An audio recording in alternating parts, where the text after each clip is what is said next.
a Fender Silverface Twin Reverb that doesn't have reverb. The reverb's not working and definitely needs some upgrades. I would assume capacitors, but I don't know for sure. But this old cord that clearly someone replaced needs to go. So yeah.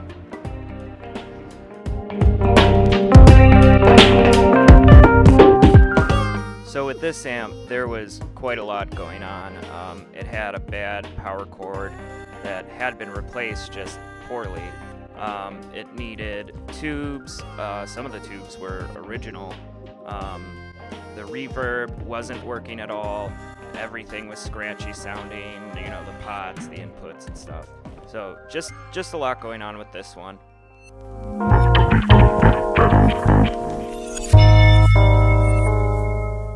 So here you can see how bad some of those ground to chassis points were and some of the junctions where the point-to-point wiring solders together for the components. So yeah, just a lot of corrosion and rust. And then here, as always, discharging cabs, maybe making sure things are safe to work on, and taking notes as I go along, so that way I don't forget what I'm doing or I know what to do next.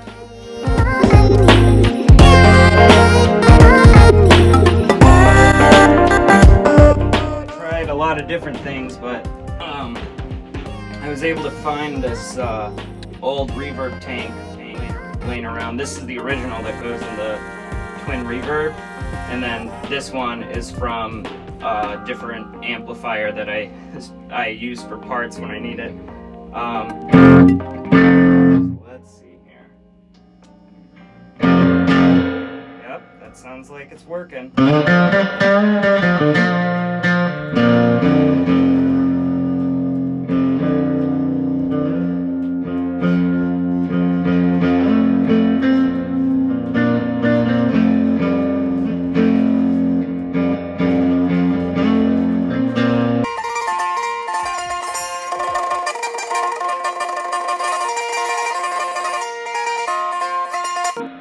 I think that did the trick. So we just need to get a new reverb tank for the Twin Reverb and we should be all good.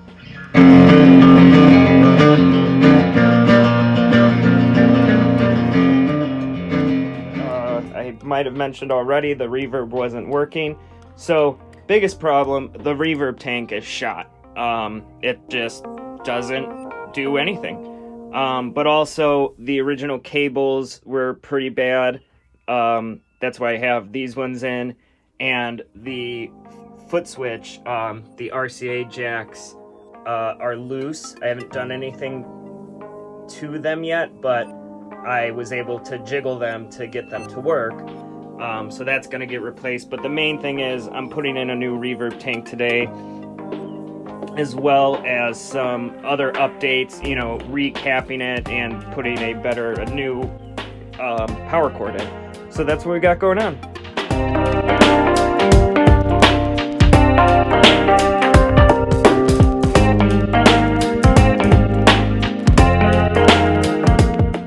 So you can really tell how mangled that power cord was. So that had to go. It was scary working on the amp, you know, with that.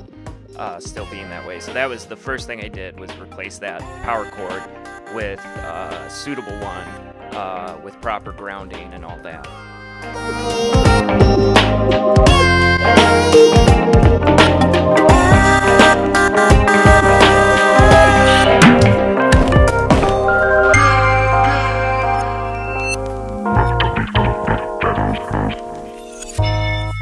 So let's see if anyone can catch the mistake here.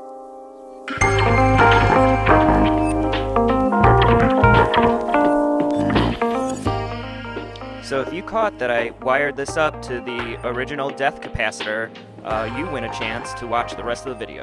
But yeah, I wired the power cord in and left that ground lift switch and the capacitor intact, which is not a safe way to do that.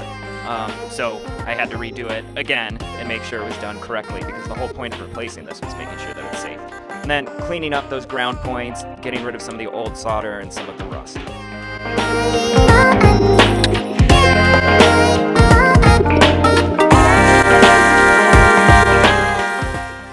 So I don't show it, but I did lift the capacitors and take a reading on them, and out of circuit they were reading way off, so even though they visibly look fine, they really needed to be replaced. And I talked to the customer about it. He opted to go with the nice F&T capacitors, as well as the resistors in this doghouse and underneath the other caps as well.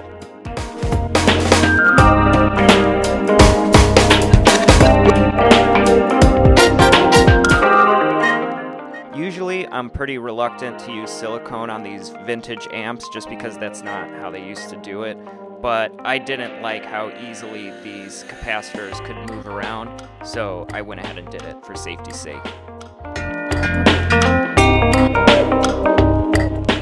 Alright, still working on the Fender Twin Reverb. This is a silver face Fender Twin Reverb from the early 70s. And as you can see inside the housing here, it's an AB763. So I pulled up that schematic and that layout. This is what it looks like. However, the AB763 layout, the larger version of this, I blew this up. Let's see if we can take a look over here. It says black face, and I got a silver face, but everything lined up except for this. This is the bias adjustment, and as I recently learned, it's actually a bias balance. It doesn't adjust the bias, it just balances. So that's what it's supposed to look like. This is what it actually looks like. It's pretty different. We have a fourth lug on this potentiometer that goes to a capacitor. And this does not reflect that. And so I needed some help, and I really want to give a shout out to Colleen Fazio. She's an amazing amp repair tech, and I think she's getting into building amplifiers now. So if you haven't checked her out online on YouTube or on Instagram, I urge you to go check out her stuff. She's great. But she let me give her a call and explained to me that Fender got weird in the early 70s and started Frankensteining different models together, and this particular amp was a victim of that. They started putting in this extra capacitor without reflecting it in any of their schematics or layouts.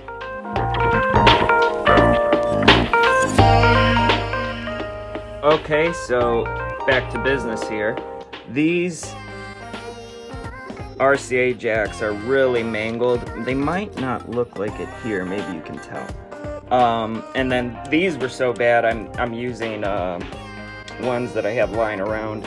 So what I'm gonna try to do is fix these existing ones first. I have the other ones over here that go to the reverb tank. So I'm gonna try and fix them, and if not, I'll have to order some new ones. So we'll see how that goes.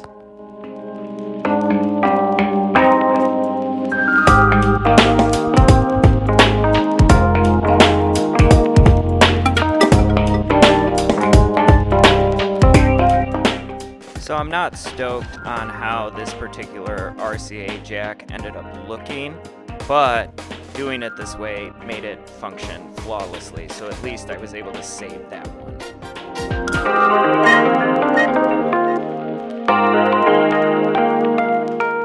And here we have the new reverb tank. I was just testing it out in the circuit right here, making sure everything was working, and this new one not only sounded amazing, but if you dialed it up to 10, it went on forever.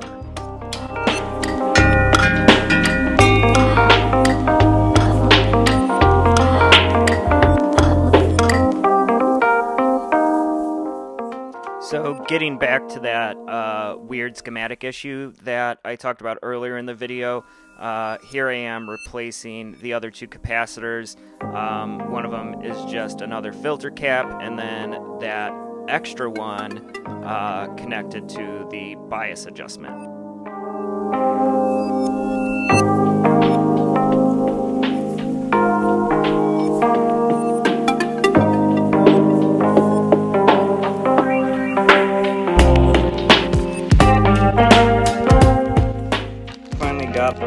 my F&T capacitors so I can finish up this Twin Reverb here and replace this guy. And I got the preamp tubes, so should be close to done finally. Just been waiting on these things.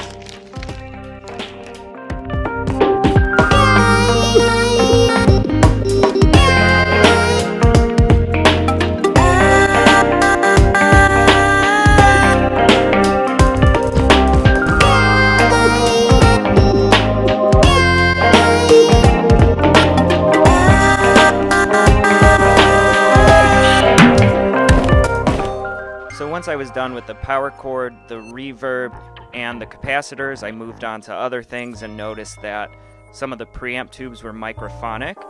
The customer, I think, rightfully decided to have them all replaced, but he didn't want the power tubes replaced.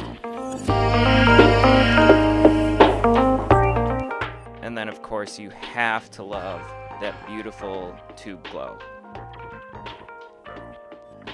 To get this all buttoned up, we got all new capacitors, these nice F&T capacitors, all new preamp tubes, capacitors in the chassis were also replaced, biased, even though I didn't replace the power tubes, the customer didn't want me to, and then fixed the reverb issue, got some new cables, repaired some of the old ones.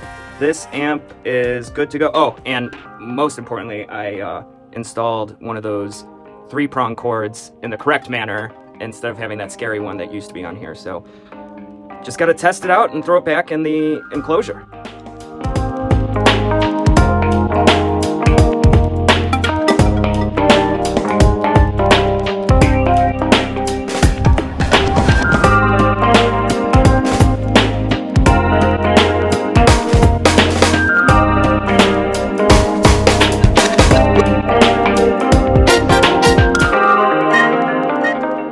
So all the voltages were reading correctly, the signal path was working, and I had continuity where I needed it, and no continuity where I needed no continuity.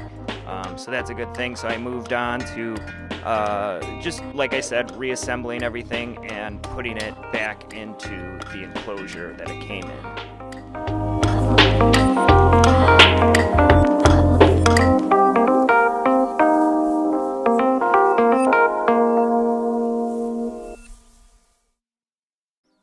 So if you've worked on amplifiers before, especially these combos from Fender, you know that getting all this to fit back the way it was is way more tedious and difficult than it looks.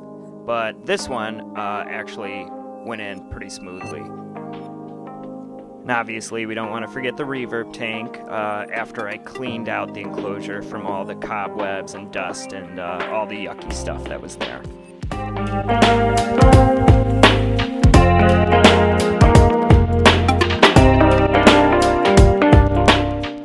Don't worry, before anyone starts leaving comments, I did eventually remember to take the painter's tape off. But beyond that, yeah, just more jamming on the amp, testing things out.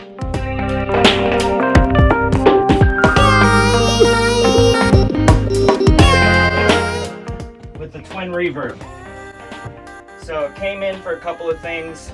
The reverb didn't work at all. The power cord was a 3-prong power cord, but it was done very poorly. Someone got one of these connectors from Home Depot, and it looks like this thing itself is over 30 years old. Wasn't actually grounded to anything, just totally mangled, super dangerous. Needed new capacitors, a couple other things replaced, preamp tubes. The client didn't want me to switch out the power tubes, but they seem to be fine. I did bias it. Oh yeah, got rid of the death capacitor, and this ground lift now doesn't do anything. But I think it sounds great. It's back to its original glory, you would say, with some minor updates. But I think I'm super happy with how this thing turned out. I think it sounds beautiful, and you know, it'll be good to play for another I don't know, 40-50 years, hopefully. So we'll see how it sounds.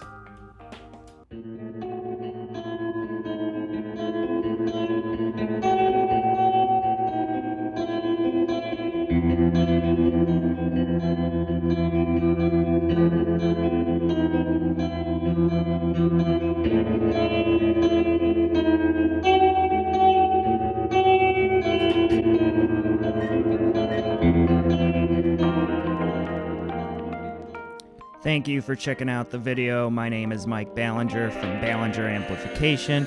Please like, share, subscribe, and if you're in the northern Illinois or southern Wisconsin areas, feel free to hit me up about your guitar or amplifier. Have a good rest of your day.